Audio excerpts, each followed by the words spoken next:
उसमें से 21 दुर्वा को तोड़ ने जैसे ही कहा, शंकर भगवान ने कुबेर जी को बुलाकर दुर्वा मंगवाई और दुर्वा मंगवाकर गणेश जी को खिलाई। खिलाने से उनके उदर की तृप्ति हुई। अनिलासुर को उसका पुण्य प्रखर था, वो प्रखरता के कारण अनिलासुर का फिर दुर्वा का भाग प्राप्त करने पर मोक्ष की अनुभूति हुई। तब से गणेश जी को दुर्वा प्रिय है। और एक बात याद रखिए, दुनिया में ऐसा कौन सा रोग है जिसका इलाज गणेश पुराण में, शिव महापुराण में दुर्वा से नहीं लिखा?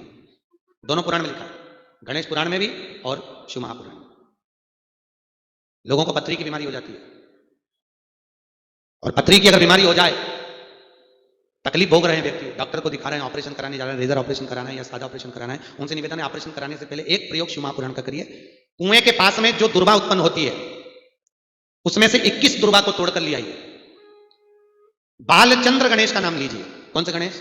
बालचंद्र गणेश का नाम लेकर उस दुर्वा को पीस कर उसमें मिश्री मिलाकर उसको नन्हे पेट, खाली पेट उसको खाना चालू कर दीजिए। 8 से 15 दिन खाइए। उसके बाद में फिर पथरी की जांच कराइए। पथरी गलकर निकल गई होगी महाराज, पथरी गलकर निकल गई। पथरी का चाहे कितना बड़ा स्टोन हो उधर के अंतर्गत, कई लोग कहते हैं किडनी के पास में, कई लोग करें इसके पास में, कोई डरने वाली बात। विश्वनाथ का बालचंद्र गणेश का स्मरण करिए और बालचंद्र गणेश का स्मरण कर उसको भाग ग्रहण करिए। महाराज किसी नदी के तट पर, कहीं पास में नदी के तट पर वैसे तो लगती है घास, दुर्वा तो बहुत कम दिखती है, पर किसी नदी के तट पर अगर दुर्वा मिल जाए तो दुर्वा को ले आइए।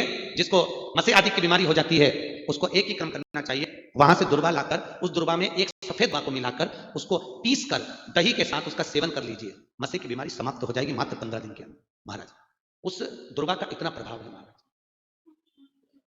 आप ऑपरेशन करा रहे हैं, ये करा रहे हैं, कुछ ना करें। भगवान शिव की कथा का स्मरण करते हुए दुर्वा को, बालचंद्र गणेश का स्मरण कर उसका सेवन करना आप चालू करिए। शरीर में कोई गठान बता दी है, चेस्ट में कोई गठान बता दी है, शरीर में कोई गठान है तो कुछ मत करो, कुएं के पाल की दुर्वा को लाइए और उसमें प्रयास करो अगर हरी दुर्वा की जगह सफेद दुर्वा मिल जाए तो सफेद दुर्वा को लाकर उसको पाना प्रारंभ कर दीजिए धीरे धीरे। बालचंद्र गणेश का स्मरण कर उसको खाना चालू करो। सुबह के टाइम पर उसको पीस लिया चटनी जैसा और उसको पाइए। आपकी गठान शरीर में कहीं पर भी होगी, 20 से 22 दिन लगेंगे, धीरे धीरे वो गलना प्रारंभ हो जाएगी। जो दवाइयां काम नहीं करती वो बालचंद्र गणेश की दुर्वा काम करती है महाराज। बालचंद्र गणेश, शिव का स्मरण, भगवान शंकर का स्मरण। सबसे ज्यादा लाभदायक कौन सी दुर्वा होती है? तो शास्त्र कहता है गणेश चतुर्थी के दिन, जो भी चतुर्थियां पड़ती हैं, बीच में चतुर्थियां आती हैं, तो महीने में जो चतुर्थी आवे, बालचंद्र गणेश का स्मरण कर दुर्वा का गांठ बनाकर 21 दुर्वा को लपेटकर चंद्र के ऊपर बालचंद्र गणेश का स्मरण कर उसको घुमा लिया जाता है। जिसके शरीर पर कोई सफेद रोग हो गया हो, चमड़ी सफेद पड़ रही हो, चर्म रोग हो गया हो, उसको तेल के अंदर डाल दिया जाता है। उस तेल को आप 21 दिन तक लगातार थोड़ा थोड़ा नहाने के बाद लगाना चालू कर दो, चमड़ी अपने असली रंग में आ जाएगी और दांत खाज खुजली सब समाप्त हो जाएगी। उस बालचंद्र दुर्वा का इतना प्रमाण है, सहजता। गणेश को अति प्रिय, गणेश जी महाराज को 2 बार दुर्वा खिलाई गई।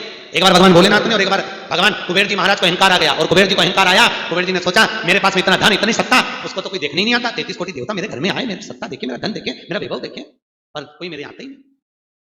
करे क्या?